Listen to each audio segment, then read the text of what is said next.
The Galactic Council chamber fell silent as the holographic display flickered to life. Ambassador Elsa stood before the assembled representatives of 47 species, her posture rigid and controlled. Behind her, the tactical officer Zia remained motionless, his dark eyes scanning the crowd with predatory awareness. "You cannot be serious," chittered the Vexari delegate, its crystalline body refracting the chamber's light into dancing patterns. "Sending humans to resolve the Krell situation? The Deathworlders?" Elsa's lips curved into something that wasn't quite a smile. "That's exactly why we're the right choice, Ambassador. The Krell have already wiped out 3 of your peacekeeping fleets. They don't respond to diplomacy.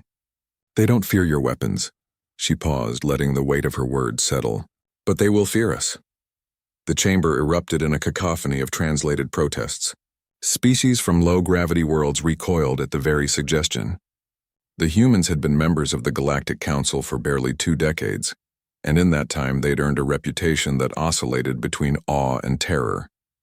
Earth was a death world, a planet so hostile that evolution had forged its inhabitants into something the galaxy had never seen.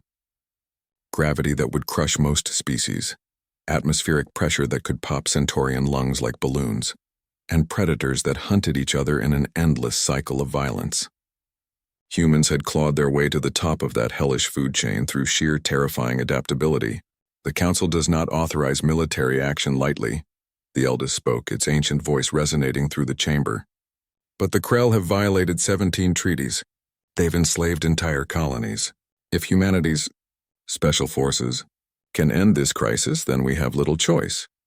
Zia stepped forward for the first time, and several delegates instinctively moved back. At 6 feet tall, he wasn't particularly large by human standards, but his presence filled the room like a physical force.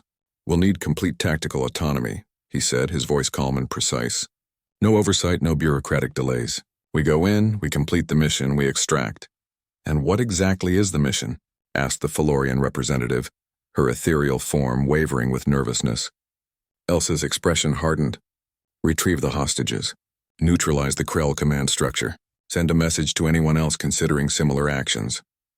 She turned to face the full assembly. "The Krell took your diplomats because they believe you're soft. They believe the galaxy has forgotten what real war looks like. We're going to remind them." The insertion was textbook. The human strike team, call sign Reaper Squad, breached the Krell fortress station through a meteor shower, their pods camouflaged among the natural debris. While other species required elaborate shielding and life support, humans could survive brief exposure to vacuum with nothing but sealed armor. It was one of many advantages that made them terrifying special operators. Zia moved through the darkened corridors like a ghost, his movements economical and precise. Behind him, Elsa coordinated the operation, her mind processing tactical data at speeds that would overwhelm most species. Humans had evolved to track multiple prey animals simultaneously, to predict behavior and calculate trajectories instinctively. In combat, this translated to an almost preternatural battlefield awareness. 2 guards, next junction," Elsa whispered through the comm. "Krell warriors, heavy carapace armor." "Acknowledged," Zia replied. The Krell were formidable, 8-foot-tall insectoid warriors with natural armor plating and reflexes fast enough to snatch plasma bolts from the air. They'd conquered 6 systems through sheer physical dominance, but they'd never fought humans. Zia rounded the corner and the first Krell died before it could register the threat. Human reaction times were slower than Krell, true, but humans possessed something the galaxy consistently underestimated: creativity born from desperation. Zia's plasma cutter traced a perfect line across the warrior's visual sensors, blinding it, then reversed to sever the neural cluster at its throat. The second Krell lunged, mandibles spread wide, but Elsa was already there, her neural disruptor sending a focused EM pulse that scrambled its nervous system. The creature collapsed, twitching. On their homeworld, humans had evolved to hunt prey larger and stronger than themselves. They'd learned to use tools, to exploit weaknesses, to turn any disadvantage into an advantage.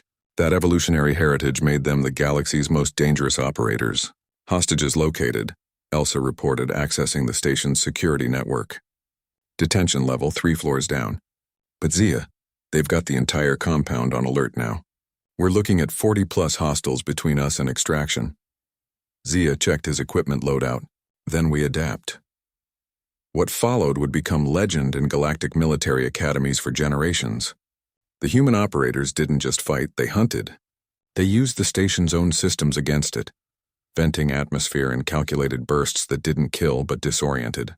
They exploited the Krell's reliance on pheromone communication by introducing synthetic compounds that sent false signals. They set traps that played on the Krell's aggressive instincts, turning the warriors' own strength against them. Elsa moved with surgical precision, her combat style a blend of calculated brutality and tactical genius. She'd graduated from Earth's most elite military programs, institutions that had been honing warriors for millennia. The Krell had been conquering for 3 generations. Humans had been at war with each other and everything else for their entire evolutionary history.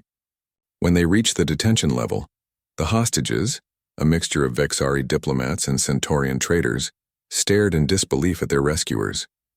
You're human," one whispered, the translator barely capturing their shock.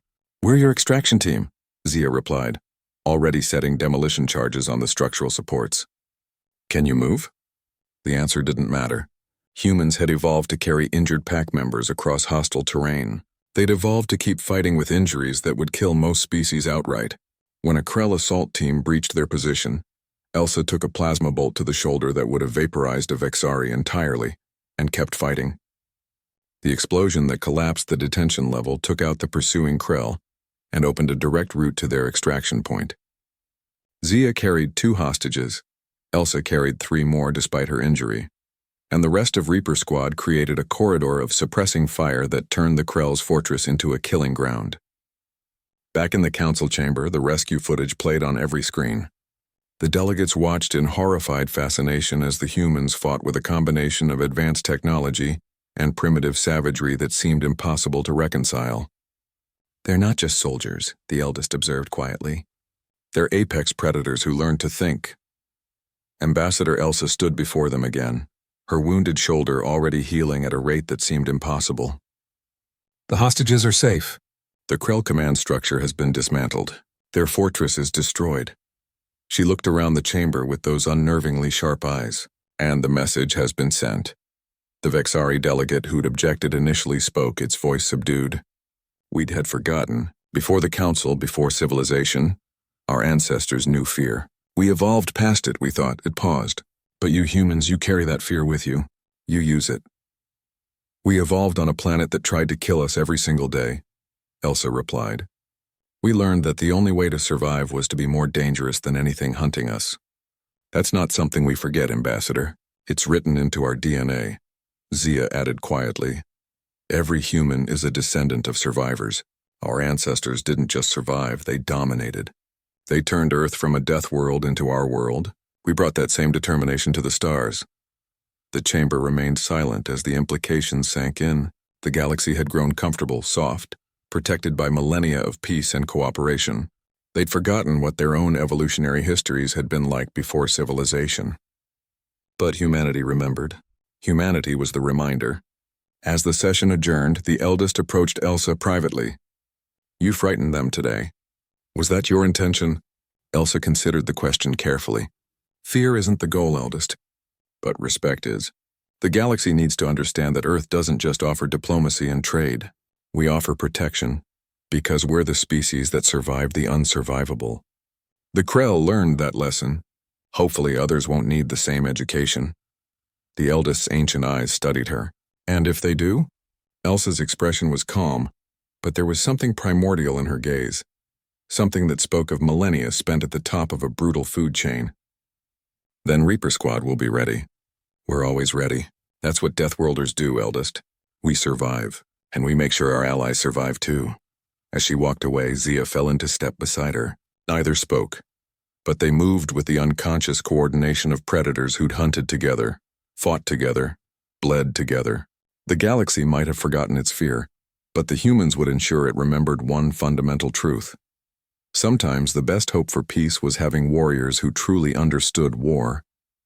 And Earth's warriors understood it better than anyone.